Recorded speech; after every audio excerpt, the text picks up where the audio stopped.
भारत आणि पाकिस्तान मधील तणावामुळे 12 दिवसांपासून बंद असलेली वाघा बॉर्डरवरील बीटिंग रिट्रीट सेरेमनी आता पुन्हा सुरू झाली आहे। ही सेरेमनी रोज संध्याकाळी सूर्यास्ताच्या वेळी होते, जेव्हा भारताचे BSF म्हणजे सीमा सुरक्षा दल आणि पाकिस्तानचे रेंजर्स एकत्र झेंडावंदन करतात, जोरदार मार्च करत देशभक्तीचं शक्ती प्रदर्शन करतात।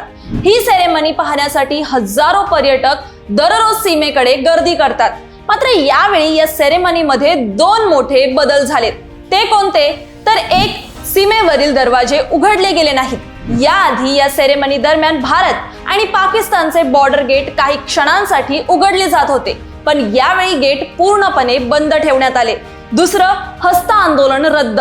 परंपरेनुसार सेरेमनीच्या शेवटी दोन्ही देशांचे जवान एकमेकांना अभिवादन करत हस्त आंदोलन करतात, पण यावेळी कोणतंही हस्त आंदोलन झालं नाही।